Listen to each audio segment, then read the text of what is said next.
Top 5 terrifying events in history you were never supposed to know about. Welcome back to Top 5 Scary. I'm your horrifying host, Kyle McWaters, and this week we're looking at some pretty secretive, pretty scary stuff. Freedom of Information Act requests, fake stories. I mean, who knows if this stuff is real or not, but let's dive in, shall we? Number 5. The WOW signal. In a 1959 paper, Cornell University's physicists had speculated that any extraterrestrial civilization attempting to communicate with radio signals might use a frequency of 1420 megahertz, which is naturally emitted by hydrogen, the most common element in the universe. In 1973, after completing an extensive survey of extragalactic radio sources, Ohio State University assigned the Big Ear to the scientific search for extraterrestrial intelligence famously known as SETI. Giant dish. Think Jodie Foster in Contact. 1977, Jeremy Amon, a SETI volunteer astronomer, was analyzing by hand large amounts of data processed by an old IBM computer.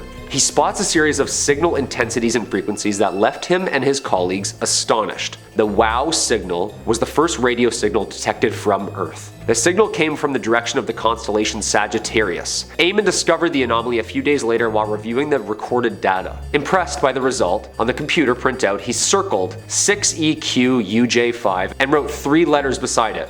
WOW. Leading to the event's famous name. The signal lasted for the full 72-second window during which Big Ear was able to observe it, but has not been able to detect it since, despite several attempts by Amon and others. It remains, as 2020, the strongest candidate for an extraterrestrial radio transmission ever detected. To this day, nobody can explain the signal, even though many have tried, claiming it could have just come from us.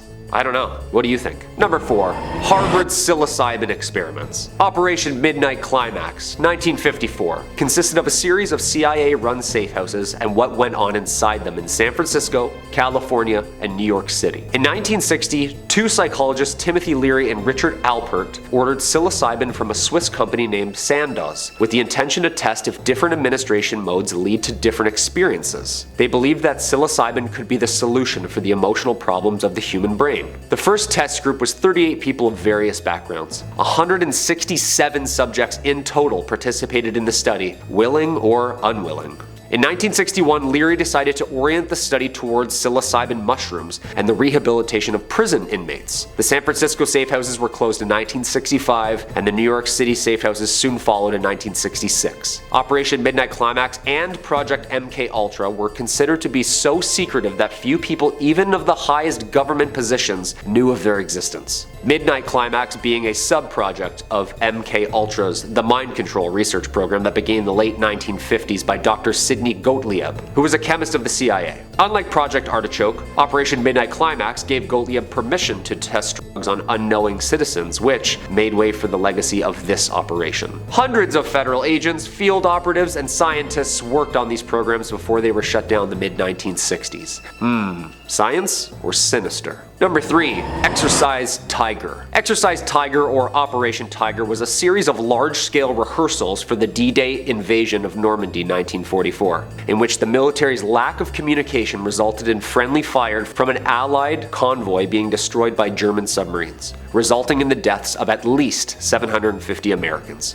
Wow. Of the 2 ships assigned to protect the convoy, only 1 was present. The second ship that was supposed to be present had been in a collision, suffered damage, and had to be repaired in secrecy. Because Allies' naval headquarters were operating on different frequencies, the American forces did not know this, and the first practice assault took place and was marked by an incident involving friendly fire. They didn't know it was an exercise. Set for 7:30 a.m., it was to include live ammunition to acclimatize the troops to the sights, sounds, and smells of war. This followed an order made by General Dwight Eisenhower, who felt that the men must be hardened by exposure to real battle conditions. Several of the ships landing that morning were delayed until 8:30, an hour later, and some landing craft didn't even receive word of the change at all. Landing on the beach at their original scheduled time, the second wave came under fire, suffering an unknown number of casualties. Rumors circulated along the fleet that as many as 450 men were killed, and it remained in secrecy in classification memos for numerous years after. I've seen Saving Private Ryan, and I can only imagine what this site looked like. Number 2. The Manhattan Project. Nuclear fission by chemists in 1938 made the development of the atomic project a theoretical possibility. The Manhattan Project was a research and development exercise during World War II that produced the first nuclear weapons. It was led by the United States with the support of the United Kingdom and Canada. Nuclear physicists physicist Robert Oppenheimer was the director of the Los Alamos laboratory that designed the actual explosives. The Army component's first headquarters were in Manhattan, hence the name,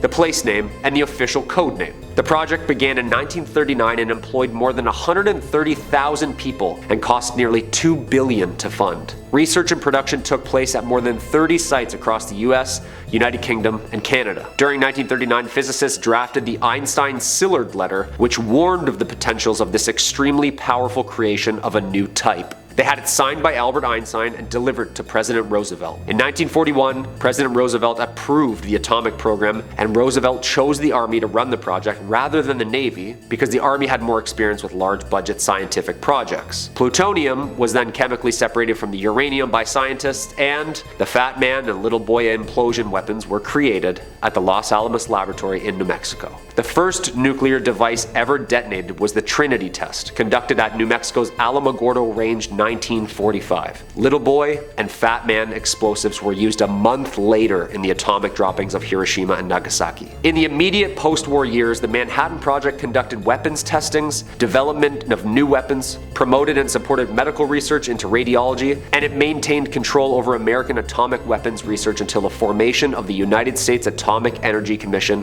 in 1947. Classified stuff, people. These were very scary times. And coming in at number 1, the Philadelphia experiment. This one scares me, and I pray it really is a hoax because there's a lot of documents that relate to this subject around this time that don't really add up. The Philadelphia experiment was an alleged event witnessed by Carl Allen and the United States Navy shipyard in Philadelphia, Pennsylvania in October 1943. Allen describes an experiment where the US Navy attempted to render itself invisible, cloaking the destroyer USS Eldridge, and the bizarre scientific events and results that followed. On Allen's account, the destroyer was successfully made invisible, but the ship inexplicably teleported to Norfolk, Virginia for several minutes and then reappeared back in the Philadelphia yard. The ship's crew was supposed to have suffered various side effects including insanity, intangibility, and being frozen in place. The story first surfaced in late 1955 when Allen sent a book full of handwritten letters referring to the experiment to a US Navy research organization. The US Navy maintains that no such experiment was ever conducted, that the details of the story contradict well-established facts about the USS Eldridge, and that the physics the experiments they're claiming to be based on doesn't even exist. What do you think? I think this actually happened and the gruesome details of the side effects are just misinformation. I don't know.